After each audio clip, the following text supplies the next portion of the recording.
Well, good evening, folks. Welcome to Stinchfield. Over the weekend, the death toll on the border continued to rise. The situation is now more dangerous than it has ever been before, and you can thank Joe Biden for all of that.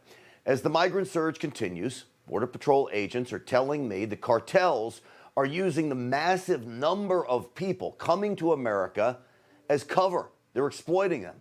They are either using the groups as diversions, or they are inserting cartel members into the migrant caravans. And with a situation so easily exploitable by the cartels themselves are now battling for position along the U.S.-Mexican border.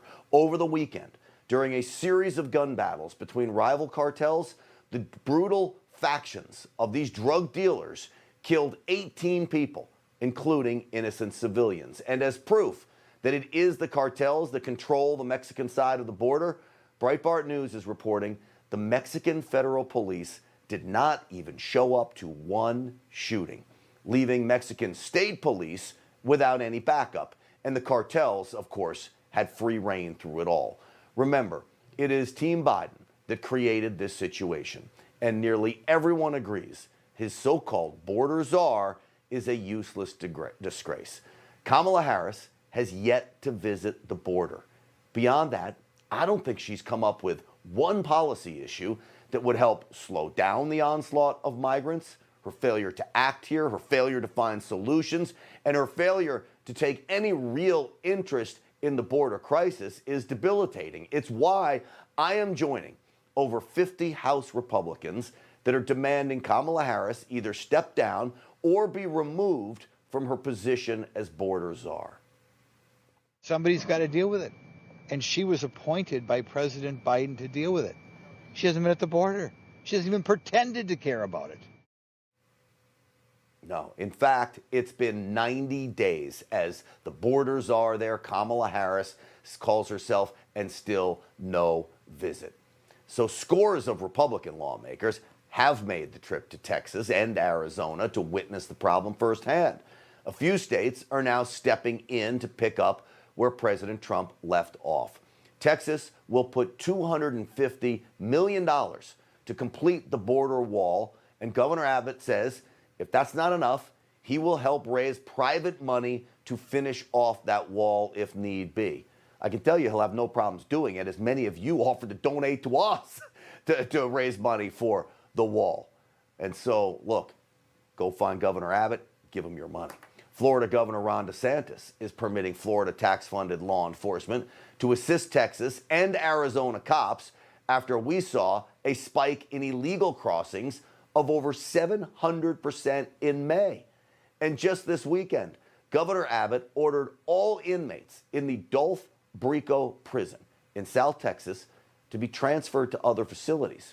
He wants to open that prison up in preparation for using the facility to house illegals accused of state and federal crimes. It sits on over 400 acres and can house up to 1,400 inmates. Shouldn't the federal government be doing this? They should be, but this is where the states are stepping in.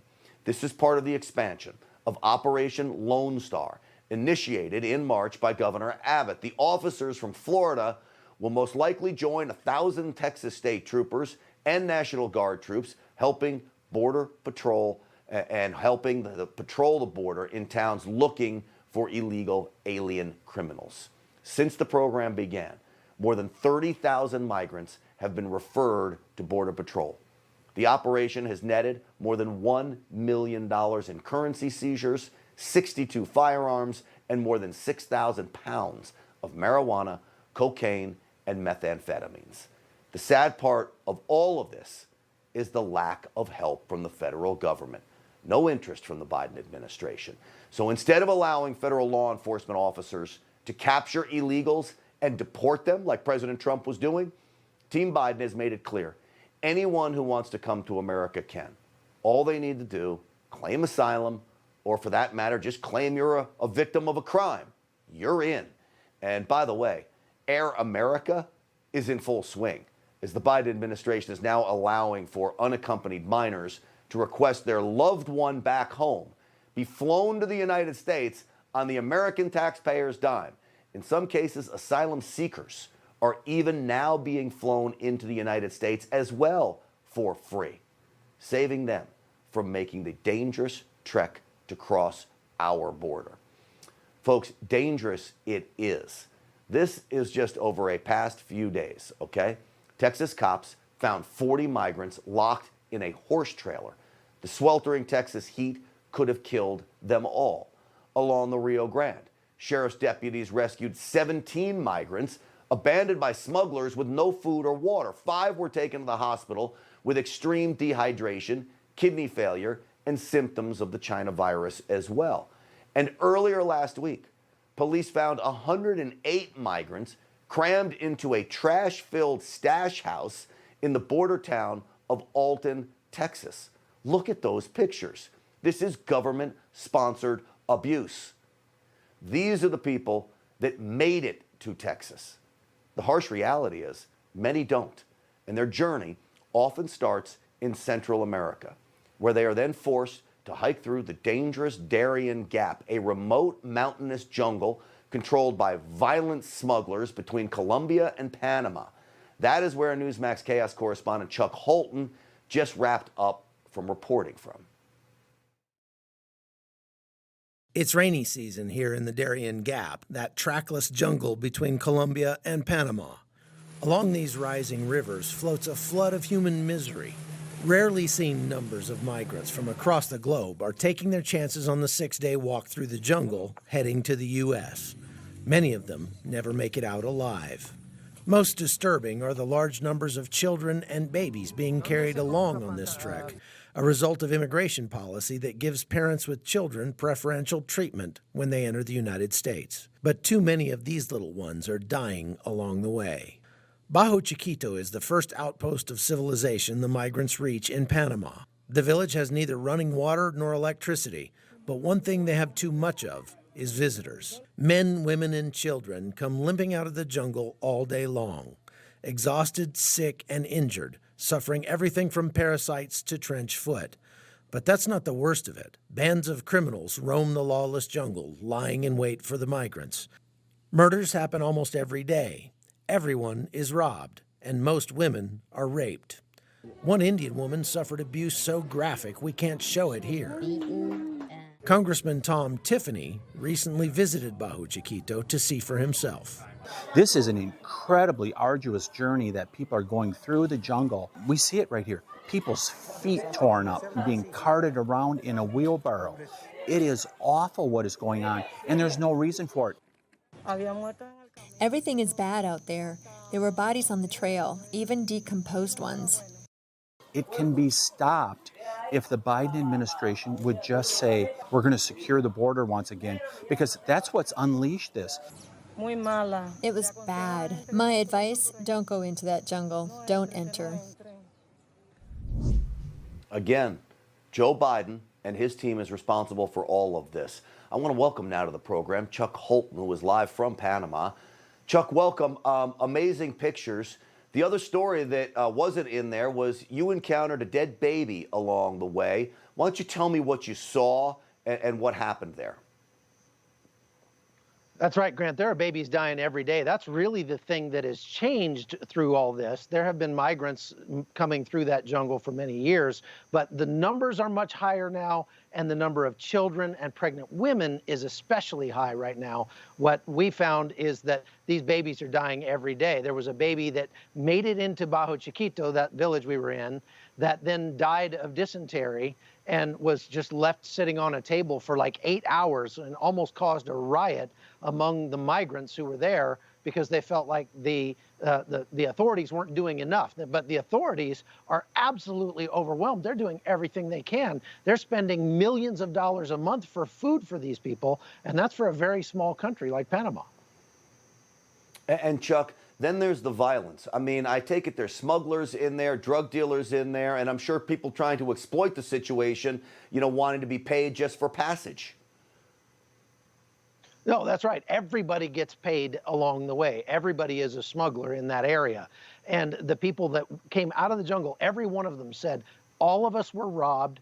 most of the women were raped, and many people were killed. There are people in there, they're guerrillas and organized gangs. And like you were saying in your intro, Grant, the narco traffickers are making bank on this. They are taking advantage of the fact that that border is porous enough that they can get through, and they're salting in guys with backpacks full of cocaine to come in among the migrants. Then they rob everybody on the other side and take that cocaine away. Well, you know, if you have compassion, you think you'd want to see all that stopped, and it would stop instantly if Joe Biden would just shut down the border, but he's not going to do that anytime soon, it doesn't look like. Chuck Holton, great reporting.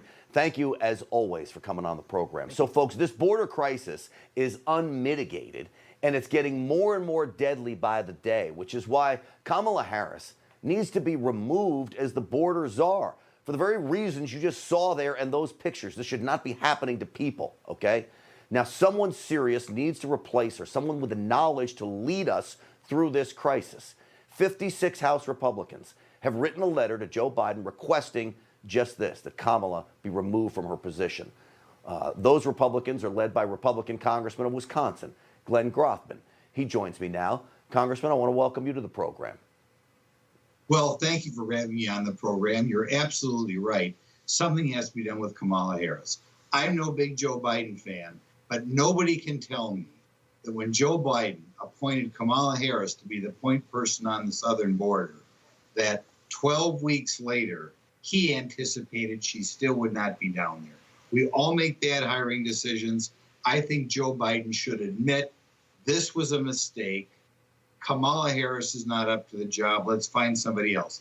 I'm a critic of Joe Biden. I'm not going to be critical of him if he admits that Kamala Harris was a big mistake and finds someone else to take charge down there. All right. Well, you're more kind than I am. I am going to be critical of him, no matter whether he admits it or not, because this is about humanity right now, Congressman. You know, whatever the criticisms were of President Trump, it was more humane to have that border shut down than send people through that Darian Gap that Chuck Holton just reported on, where he said every single person coming out of there was either robbed or raped. What do you make of that report, Congressman? Oh, it's horrible. And that's what happens when the whole world knows we're not enforcing the border. And Kamala Harris has made it clear, even during the campaign, that she has no intent of enforcing the border. So what happens is you have people dying in Panama, you have people dehydrating to death in Arizona, not to mention you've gone from having about 6,000 people a month coming in this country under Donald Trump to certainly over 70,000 a month being allowed in the country today. So, you know, Congressman, I know we're in a tough spot. They control, you know, I know they control the House, they control the Senate, and they control the White House. You write a letter, it's helpful. What else can be done from people who care about these humans making the trek to America? Is there anything you can do to try to get the border secure, to change the Biden administration's mind? Well, I appreciate all you're doing here. We just have to educate the public. Joe Biden can continue to ignore the border or not discipline Kamala Harris as long as we have a situation in which his popularity is floating around 50%. The congressmen and senators, particularly Democrat congressmen and Democrat senators, have to feel the heat a little bit or have a little bit of compassion in their own right when you hear about all these people dying, to apply some pressure to Joe Biden to say, find somebody other than Kamala Harris to deal with this tragedy. Well, you're already starting to see that. Henry Cuellar, a Democrat congressman from Texas, has been calling out the situation there and asking and pleading, really, for help. Hopefully, with the work you're doing, the work we're doing here on Newsmax, the message gets out to everyday people. They demand that things change from this administration. Congressman, I appreciate you coming on the program. He made a mistake. The American public is forgiving. Yeah. Joe, say, I blew it. We've all made hiring decisions that are wrong. And this is one that you made for the benefit of these people, their lives. Congressman, please get someone else in charge. Do me a favor for your own health. Don't hold your breath on that one, because I don't think it's coming anytime soon. But thank you for coming on the program, as always. Hey, I'm Rob Finnerty. Thanks for watching. If you enjoyed this video, please join the conversation in the comments below. Don't forget to subscribe, too. Hit the bell icon to be alerted to breaking news. And remember, there's a whole lot more on Newsmax TV, America's fastest growing cable news network. Newsmax TV, we're real news for real people.